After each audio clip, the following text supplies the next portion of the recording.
Baik, kita akan mengamati kelarutan sampel lipid pada beberapa pelarut.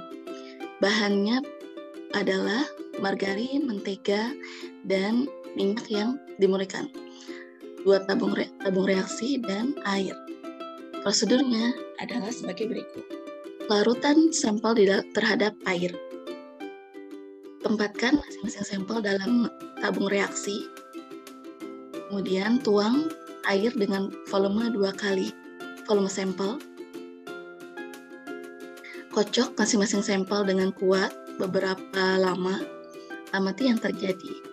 Sampel berada di atas air. Hal ini menunjukkan kelarutan sampel rendah terhadap air. Kemudian kelarutan sampel terhadap alkohol. Masing-masing sampel tempatkan pada tabung reaksi. Kemudian tambahkan etil alkohol dengan volume 2 kali volume sampel. Selanjutnya, masing-masing sampel tersebut dikocok dengan kuat beberapa lama. Terjadi perubahan posisi sampel berada di bawah, hal ini menunjukkan terjadi kelarutan namun belum sempurna. Untuk menyempurnakan kelarutan, kita panaskan dalam air mendidih. Terlihat sampel melarut. Kelarutan dengan kloroform.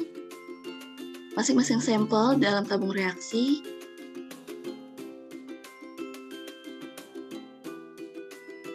tambahkan dengan kloroform pada volume 2 kali dari sampel. Selanjutnya, masing-masing tabung sampel tersebut dikocok beberapa lama. Terlihat ketiga sampel tersebut larut di dalam kloroform.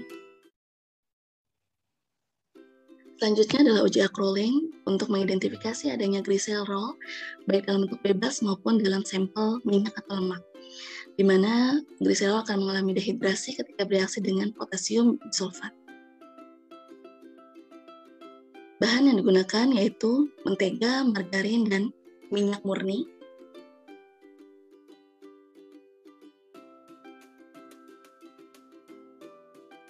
Reaksinya adalah potasium bisulfat atau KHS4, masing-masing ditambahkan pada tiap sampel sebanyak seujung sudip.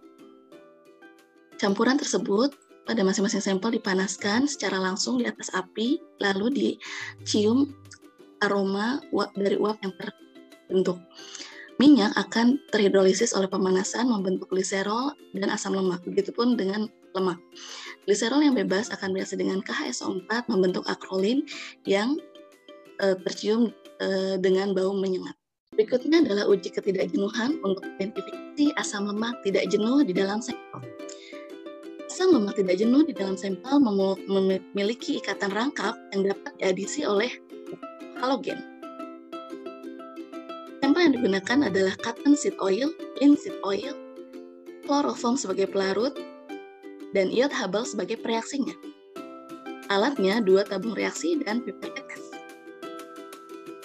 Siapkan 2 tabung reaksi dengan label A dan B. Kemudian, masukkan kloroform sebagai pelarut dengan volume sekitar 2 ml. Teteskan cottonseed oil pada tabung A, lalu linseed oil pada tabung B. Kocok hingga sampel larut sempurna. Tambahkan reaksi iod Hubble beberapa tetes dalam volume yang sama pada masing-masing sampel. Kocok hingga bercampur merata, lalu amati yang terjadi. Pada tabung A terlihat larutan sampel berubah menjadi warna pink keunguan, sedangkan pada tabung B tidak terjadi perubahan warna. Berikut hal-hal yang perlu diperhatikan ketika bekerja di laboratorium.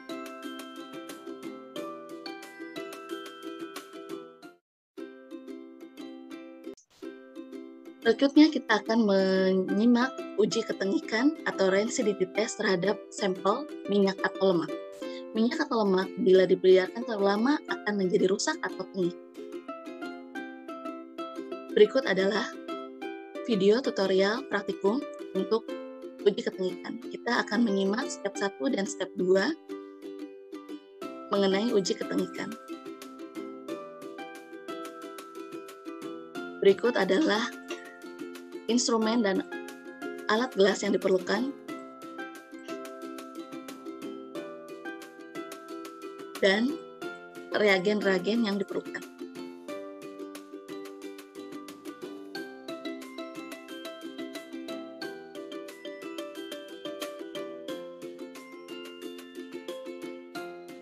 Preparasi untuk reagen. Kita akan langsung menyimak preparasi untuk reagen fluoroglusenol yang diperlukan dalam pengujian ketengikan.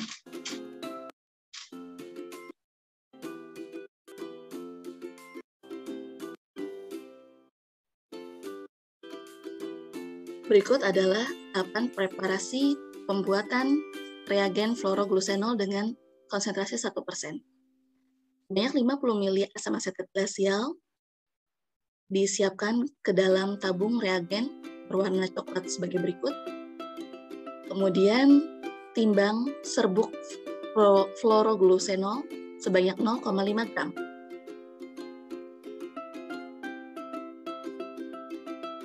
Lalu tuang serbuk fluoroglusenol tersebut ke dalam 50 ml asam asetat glasial sehingga kita telah memiliki larutan fluoroglusenol dengan konsentrasi 1%.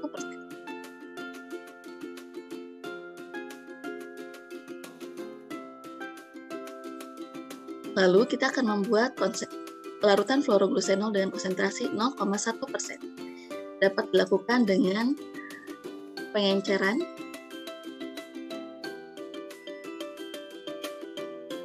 selanjutnya kita akan menyimak pengujian uji ketengikan di dalam sampel. Pertama, siapkan sampel minyak yang akan diuji sifat ketengikannya, dan juga siapkan gelas piala lain yang bersih dan kering. Lalu, ambil 5 ml sampel dan masukkan ke dalam gelas piala yang bersih dan kering tersebut.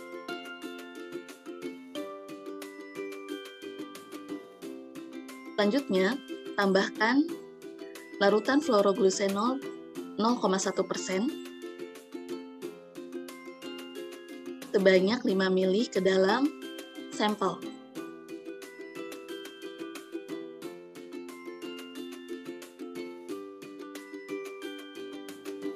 Aduk hingga tercampur merata.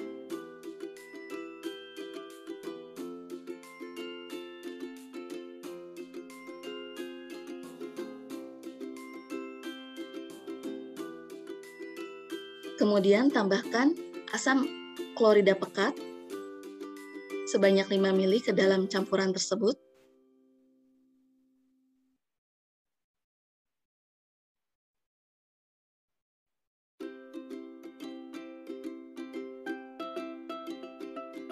Aduk kembali hingga tercampur rata, lalu amati perubahan warna yang terbentuk.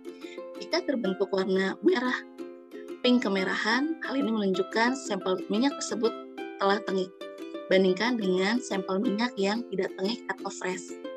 Terlihat perbedaan warna. Berikutnya adalah uji Salkowski dan Lieberman-Burchard dalam mengidentifikasi kolesterol. Berikut adalah prinsip uji Salkowski dan berikut adalah prinsip uji Lieberman-Burchard.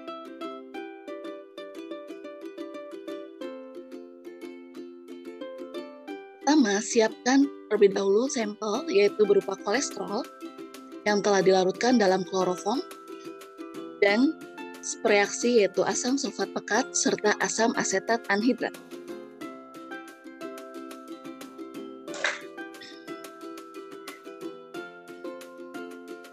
Pertama, kita akan melakukan pengujian identifikasi kolesterol dengan uji Salkowski, di mana jika sampel mengandung kolesterol, ketika ditambahkan dengan asam sulfat pekat akan terbentuk warna merah dan lapisan oranye atau kekuningan di bagian bawah.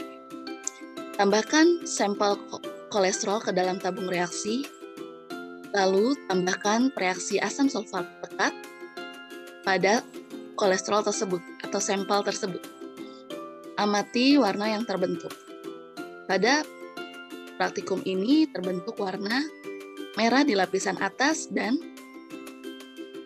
kuning di lapisan bawah.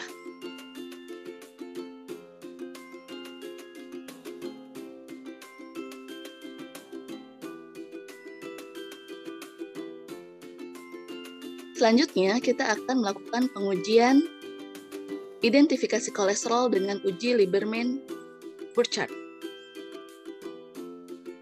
Uji Lieberman-Burchard ini dapat digunakan untuk mengidentifikasi kolesterol secara kualitatif maupun kuantitatif.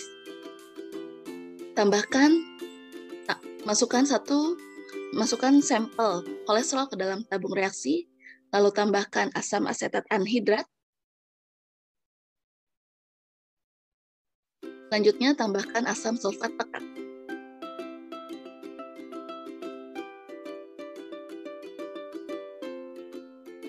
Amati perubahan warna yang terjadi.